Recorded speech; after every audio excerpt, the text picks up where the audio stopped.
5 ಜಿಲ್ಲೆಗಳಿಗೆ ಕಾಳಿ ನದಿಯ ನೀರು ಸಾಗಿಸುವ ಯೋಜನೆ ವಿರೋಧಿಸಿ ಬ್ಲಾಕ್ ಕಾಂಗ್ರೆಸ್ ಪ್ರತಿಭಟನೆ. ಉತ್ತರ ಕರ್ನಾಟಕದ 5 ಜಿಲ್ಲೆಗಳಿಗೆ ಕಾಳಿ ನದಿಯ ನೀರನ್ನು ಸಾಗಿಸುವ ಯೋಜನೆಯನ್ನು ವಿರೋಧಿಸಿ ದಾಂಡೇಲಿ ಬ್ಲಾಕ್ ಕಾಂಗ್ರೆಸ್ ವತಿಯಿಂದ ನಗರದ ಕಿತ್ತೂರು ಚೆನ್ನಮ್ಮ ವೃತ್ತದಿಂದ ತಹಶೀಲ್ದಾರ್ ಕಚೇರಿಯವರೆಗೆ ಪ್ರತಿಭಟನಾ ಮೆರವಣಿಗೆಯನ್ನು ಹಮ್ಮಿಕೊಂಡು ಈ ಯೋಜನೆಯನ್ನು ಕೈಬಿಡುವಂತೆ ಆಗ್ರಹಿಸಿ ಮುಖ್ಯಮಂತ್ರಿಗಳಿಗೆ ಬರೆದ ಮನವಿಯನ್ನು ತಹಶೀಲ್ದಾರ್ ಕಾರ್ಯಾಲಯದ ಶಿರಸ್ತೇದಾರ್ ಅವರಿಗೆ ಸಲ್ಲಿಸಿದರು.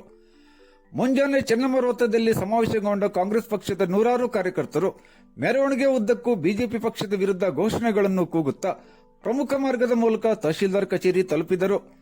ಈ ಸಂದರ್ಭದಲ್ಲಿ ಬ್ಲಾಕ್ ಕಾಂಗ್ರೆಸ್ ಹಂಗಾಮಿ ಅಧ್ಯಕ್ಷರಾದ ವಿಆರ್ ಹೆಗಡೆ ಅವರು ಮಾತನಾಡಿ, ರಾಜ್ಯದ ಬಿಜೆಪಿ ಸರ್ಕಾರ ಬಜೆಟ್ನಲ್ಲಿ ಕಾಳಿ ನದಿಯ ನೀರನ್ನು ಉತ್ತರ ಕರ್ನಾಟಕದ 5 ಜಿಲ್ಲೆಗಳಿಗೆ ಕೊಂಡೊಯ್ಯುವ ಯೋಜನೆ ಘೋಷಣೆ ಮಾಡಿರುವುದನ್ನು ಬ್ಲಾಕ್ ಕಾಂಗ್ರೆಸ್ ತೀವ್ರವಾಗಿ ಖಂಡಿಸುತ್ತದೆ.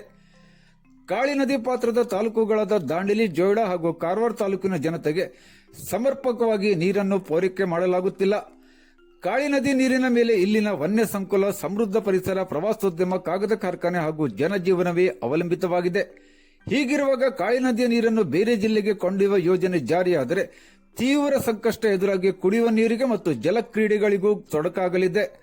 ಮೊದಲು ಕ್ಷೇತ್ರದಲ್ಲಿರುವ ಹಾಗೂ ಜೋಯಿಡಾ ಮತ್ತು ದಾಂಡೇಲಿ ತಾಲೂಕಿನ ನೀರಿನ ಸಮಸ್ಯೆಯನ್ನು ಬಗೆಹರಿಸುವ ನಿಟ್ಟಿನಲ್ಲಿ ಸರ್ಕಾರ ಅಗತ್ಯ ಕ್ರಮವನ್ನು ಕೈಗೊಳ್ಳಬೇಕು. ಹಾಗೆಯೇ ಬಜೆಟ್ನಲ್ಲಿ ಘೋಷಣೆ ಮಾಡಲಾದ ಯೋಜನೆಯನ್ನು ಸರ್ಕಾರ ಕೈಬಿಡಬೇಕು. ಇಲ್ಲದಿದ್ದರೆ ಬ್ಲಾಕ್ ಕಾಂಗ್ರೆಸ್ ಸಮಿತಿಯು ಸರ್ವರ ಸಹಕಾರದಲ್ಲಿ ಮುಂದಿನ ದಿನಗಳಲ್ಲಿ ಉಗ್ರ ಹೋರಾಟ ಹಮ್ಮಿಕೊಳ್ಳಲು ಸಿದ್ಧವೆಂದು ಎಚ್ಚರಿಕೆ ನೀಡಿದರು.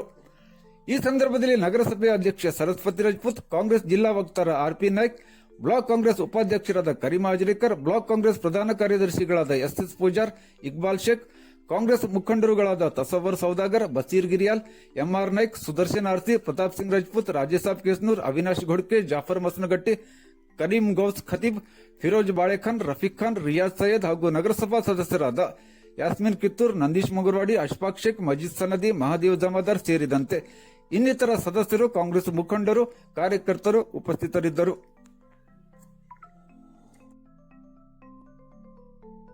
ನಮ್ಮ ಹಿಂದೆ ನಮ್ಮ ಶಾಸಕರ ಒಂದು ಶಕ್ತಿ ಇದೆ, ಅವ್ರದ್ದು ಒಂದು ಸಂಘಟನೆ ಇದೆ, ಒಂದು ಸಂಕಲ್ಪ ಇದೆ. ದಾಂಡೇಲಿ ಜನರು ಸುಖದಿಂದ ಜೀವಿಸಬೇಕು, ಇವರಿಗೆ ಕಾಳಿ ನದಿಯ ನೀರಿನಿಂದ ಸಿಗುವಂತ ಎಲ್ಲ